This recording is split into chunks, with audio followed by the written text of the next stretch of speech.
Iso teso. Parameter karbon dioksida.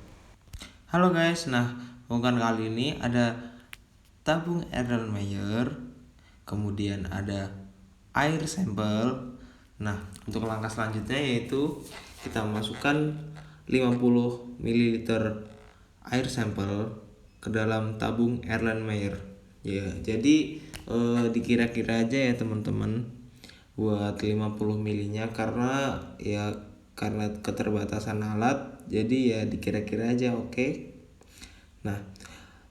Kita tutup dulu ya, untuk menghindari tumpah. Kemudian kita tambahkan 2 tetes indikator PP menggunakan pipet tetes.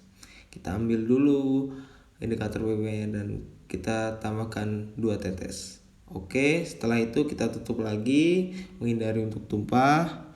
Kemudian kita tutup tabung ember dan homogenisasi. Oke, setelah dihomogenisasi ternyata tidak terjadi perubahan warna. Selanjutnya kita melakukan titrasi dengan 0,045 natrium karbonat. Oke, kita ambil natriumnya dengan menggunakan pipet tetes. Setelah itu kita masukkan ke dalam tabung Erlenmeyer. Oh ya, ternyata kelebihan dan kita kembalikan lagi. Setelah itu kita tunggu beberapa saat. A few moments later. Setelah menunggu beberapa saat, ternyata terjadi perubahan warna menjadi merah muda. Selanjutnya ada parameter amonia. Oke, alat demannya yang pertama ada air sampel.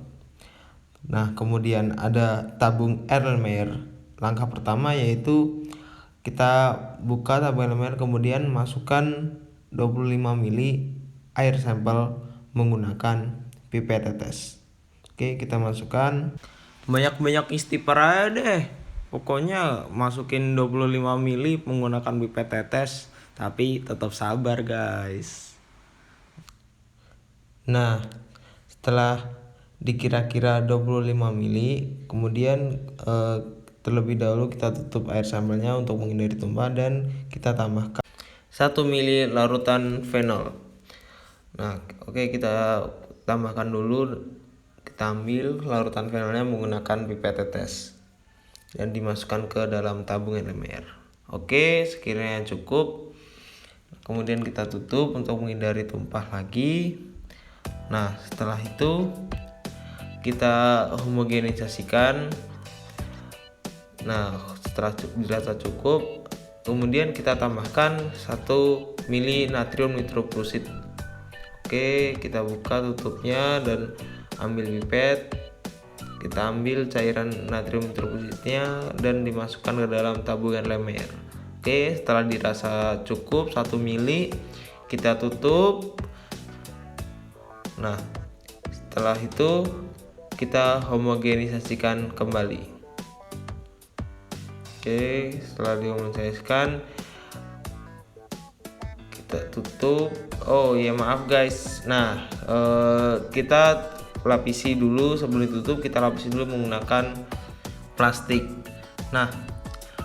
Kemudian kita tutup dan kita tunggu selama 1 jam.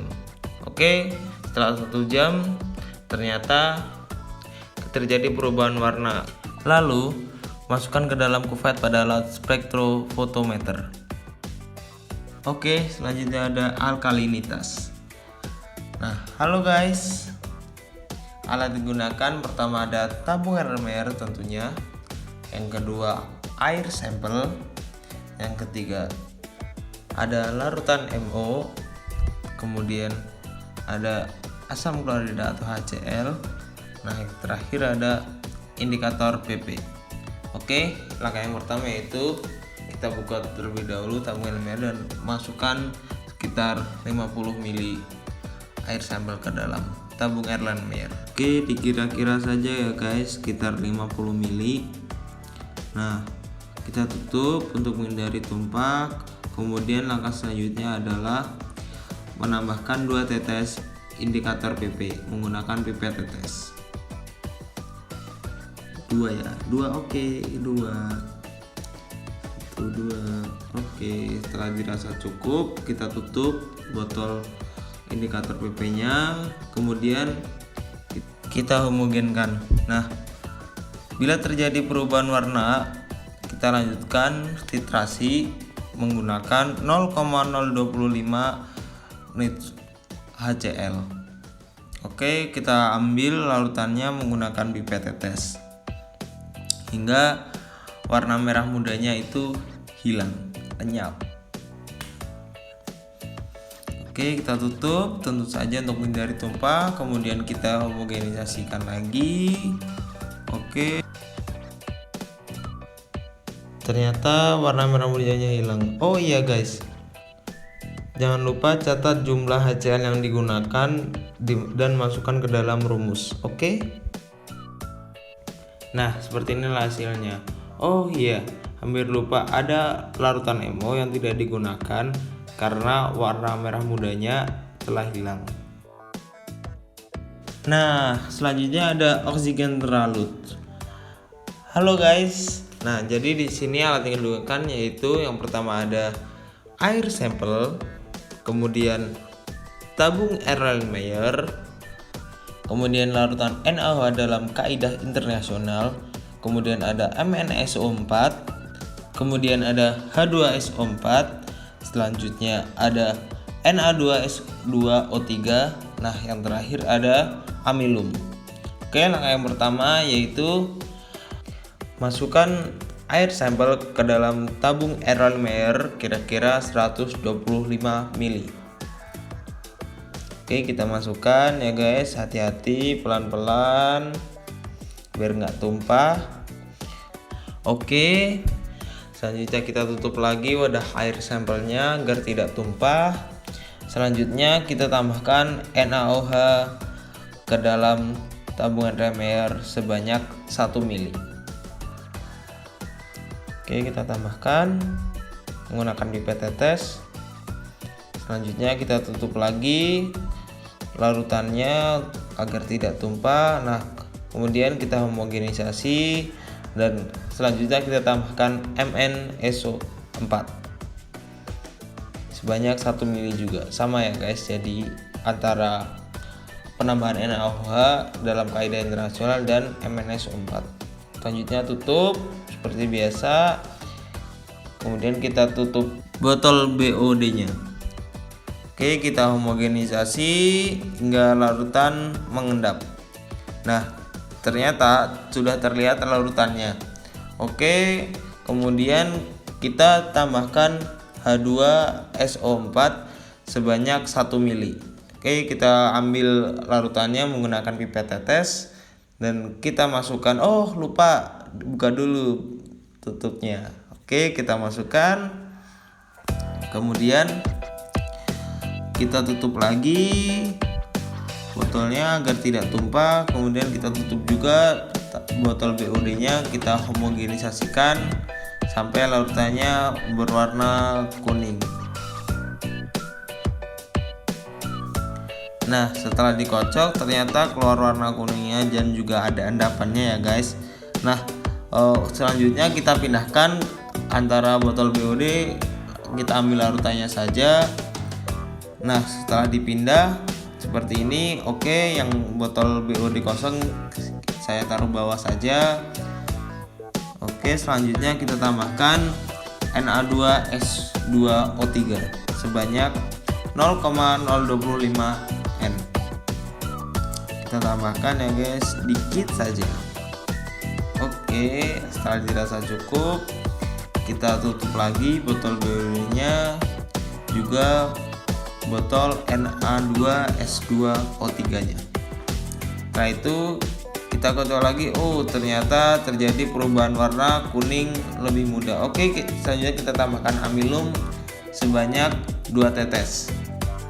Oke, kita buka dan kita ambil amilumnya menggunakan pipet tetes dan kita teteskan sebanyak 2 tetes. Setelah itu kita tutup lagi. Salah tutupnya, sorry guys, mohon maaf. Namanya juga ya gini. Oke, setelah itu nah gini baru benar. Oke, setelah itu kita homogenisasikan dan wow, berubah warna larutannya menjadi biru. Oke, setelah itu kita tambahkan lagi titrasikan menggunakan 0,25 Na2S2O3 hingga warna larutnya menjadi bening. Oke, setelah kita tambahkan, kemudian tutup. Bingung tutupnya mana? Oke, benar Pak. Oke, benar. Setelah itu kita tutup botol BOD nya dan homogenisasikan lagi. Wow, larutnya jadi bening lagi guys. Oke, dadah. Selanjutnya ada produktivitas primer. Nah, sebelumnya ini sudah saya isi ya guys. Jadi mari kita celupkan di dalam perairan. Oke, kita celupkan yang usahakan untuk tidak berarus ya guys. Dan setelah kita celupkan, kita tunggu selama kurang lebih 4 jam. Setelah ditunggu selama kurang lebih 4 jam, kemudian kita angkat dan masukkan ke dalam rumus. Parameter selanjutnya adalah suhu. Halo guys, nah jadi di sini kita akan melakukan pengukuran atau pengecekan suhu. Jadi di sini alat yang saya gunakan yaitu termometer suhu. Nah untuk itu di sini perlu saya tekankan lagi bahwa di sini tidak ada keterpura-puraan untuk melakukan pengecekan suhu. Nah untuk melakukan pengecekan suhu sendiri menggunakan termometer suhu ini caranya yaitu alat ini ujungnya ini dicelupkan atau direndam di dalam perairan, kemudian ditunggu sekiranya beberapa menit. Nah setelah beberapa menit kita angkat. Nah untuk itu langsung saja kita memasukkan alat ini ke dalam perairan.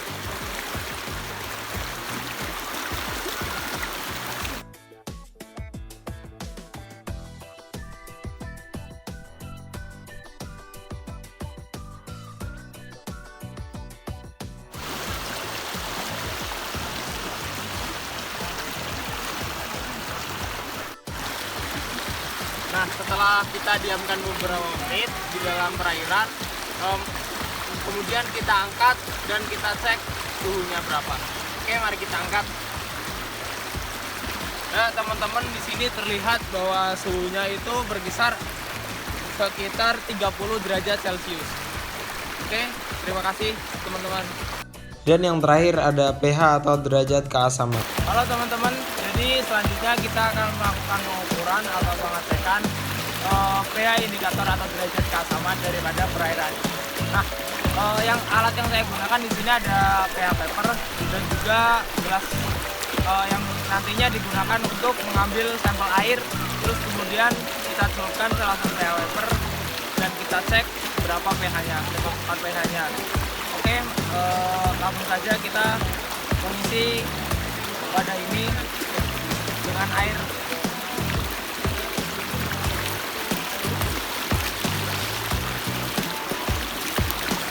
Ambil kira-kira cukup ya teman-teman. Terus kita ambil pH papernya.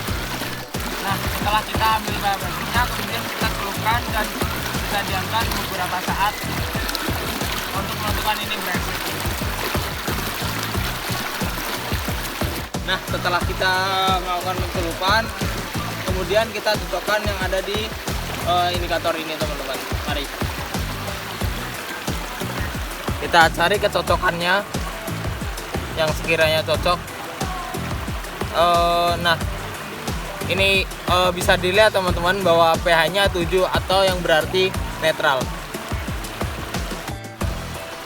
Nah setelah mengetahui dari white paper ini, kemudian dicatat dan dimasukkan ke dalam data. Oke, sekian teman-teman.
Itu saja sekiranya yang bisa saya sampaikan. Sekian dan terima kasih. Dadah.